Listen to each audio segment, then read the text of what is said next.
This is a small job that I can show you in a short video. I have a client here who plays several different mouthpieces on his soprano sax, and this one is larger than the other ones he plays. So he could use Teflon tape, paper, but he would like this shank made smaller. And the way I like to do it, I'm going to show you. I coat the interior of the shank with epoxy, and that, you only need to go about 10 or 20 thousandths smaller on the diameter, and usually that'll create a better fit. If it's within 5 thousandths or so, the cork is close enough. He has the mouthpieces he likes are actually 0.53 inches across in diameter. This one, see, it's more like 0.56, 0.55. Yeah, it's quite a bit bigger. 5.5 in that direction, so it's not quite round. But the way I do it, I use JB Weld, and you'll need a piece of plastic or something to mix it on. Could be paper. You'll also need a piece of plastic strip like this. I'll show you as I go along how this comes into play. That's not a very good pair of scissors, but that's what I got. Okay, so let's mix up the epoxy. Oops. You just got to kind of estimate how much you think you might need of each type.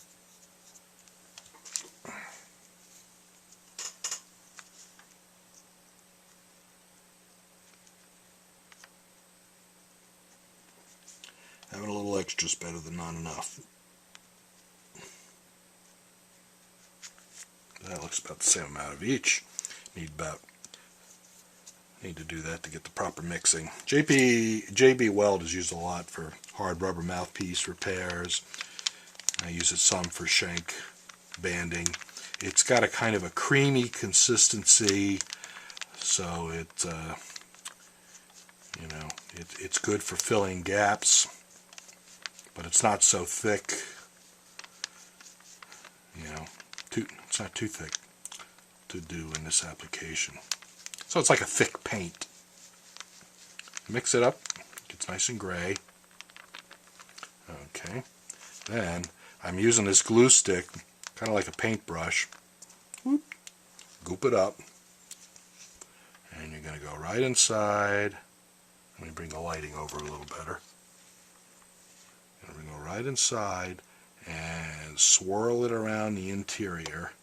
Maybe get some more. Like I said, this is probably a bigger diameter change than I do on some other jobs. So I'm going to kind of make sure I get it in. If you end up doing this and you can always do it again, put another layer on, but you like to kind of do everything once.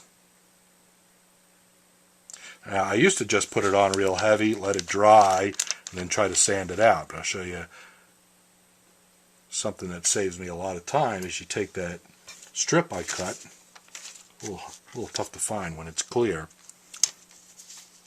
We're going to coil this up and use it as an interior form. So coil it up smaller than the diameter in there. This gets a little bit tricky because it's slippery, but I find if you use a pair of pliers, still don't know if that's going to be tight enough. Roll it up as tighter than you need. So, okay, there we go. I don't want to get my pliers too wet.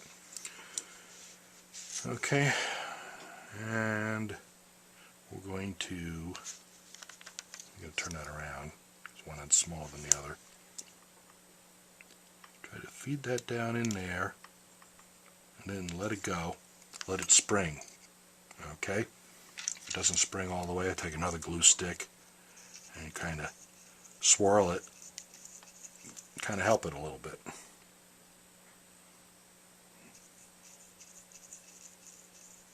And what that does is it keeps you from having bumps on the inside. You'll have a seam where that first edge is, and you'll have to clean that. We'll have to clean that up once it sets. But so that's part one. So you let it dry, typically overnight, and then I'll show you how we finish this up.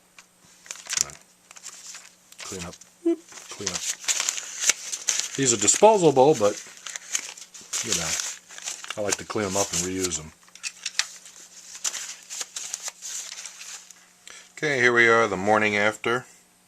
Time for the reveal. See how this worked out. Just grab it and I kind of spin it tight and it peels right off, he said. Okay, there we go. Okay, and as you can see in there, let me get a little flashlight to see if this helps you see a little better. See, it's pretty shiny layer. You can see the seam right about there. All around, and it's pretty nice looking. And you know, there's a little bit of an edge that's above, and you know, all that's part of the finishing job. You know, I usually start out with a pocket knife, kind of try to trim off. That's kind of thick there. Usually it's thinner and it just cuts right off, but like that. So what you don't get off of this, you just have to resort to the file, sandpaper. Kind of scratching it up a little bit, like I said, a little bit of. It's all part of the finishing job. There we go.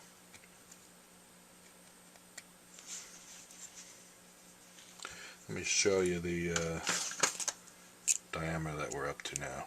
It's the first time I've measured this, so let's see what we're at. We were at 0.550 about. Now we're hoping for something smaller, more like 530. So I'm spinning it slowly. I got a 538, 540.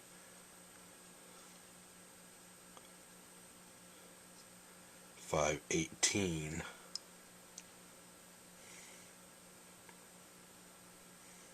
It's irregular in there, even though it looks smooth. 525.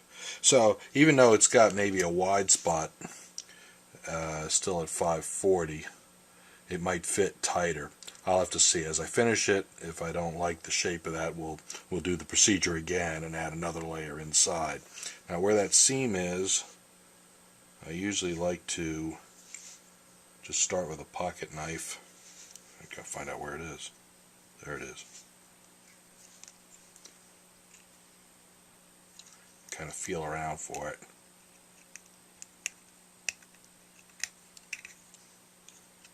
Probably doesn't hurt anything to leave it there, but if it's sharp, I guess it could scratch your cork. But I'm getting some little slivers out of there where it is.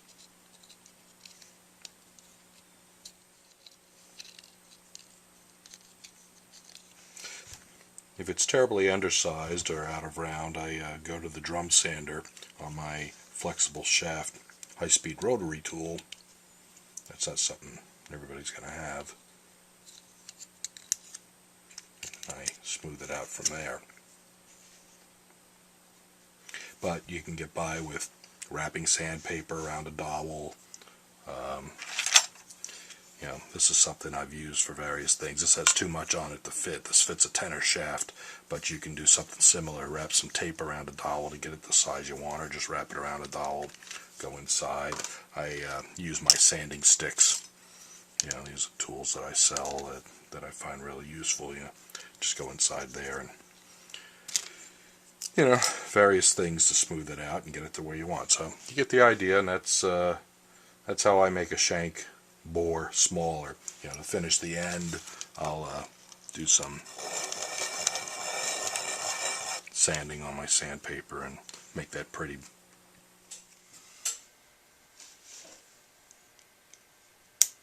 Okay, I ended up putting a second layer inside here. I almost never have to put a second layer, but sometimes it happens, so I did it. So I'm going to show you now. It's undersized by quite a bit. I think my calipers I measured 5'10" in a couple spots. 5'14", 5'20". So I need to get it to 5'30". It's a little out of round. I can even see it. So I have a number of these sanding drums that fit in different sizes. So just get an appropriate size. Make short work of it. And this is on a flexible shaft, and I have a variable speed foot switch. The actual unit I have is an old Weller. I don't even know if that's available anymore. I had that for a number of years before I got into Mouthpiece reworking it.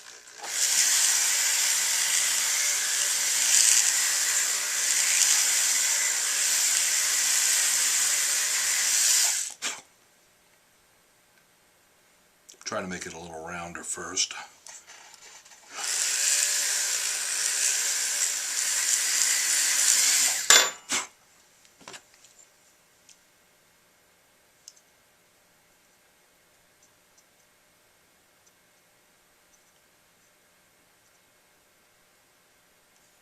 So this is also how I, if the shank is too tight, I use the same tools. I may start out with a rotary burr if it's brass or something harder, and then switch to a drum.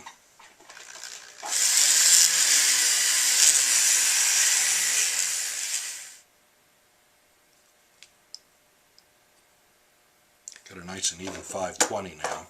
Unfortunately, I gotta get it up to 5'30", but at least it's uniform.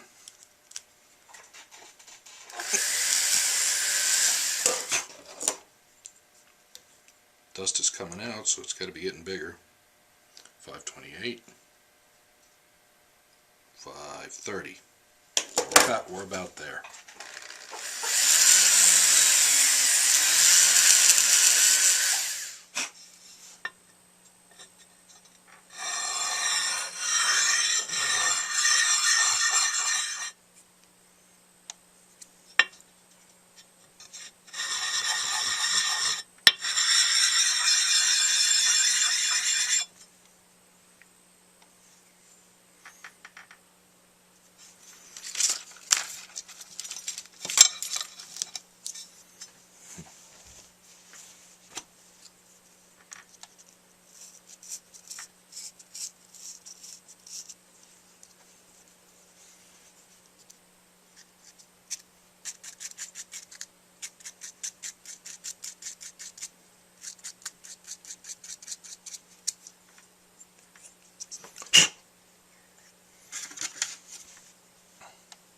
A little bit of steel wool to finish up.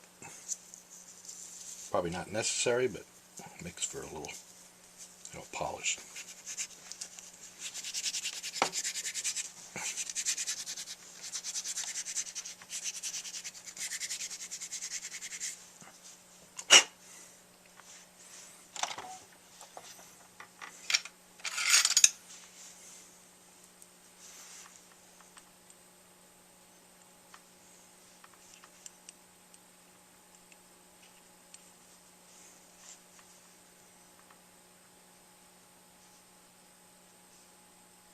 It's a winner.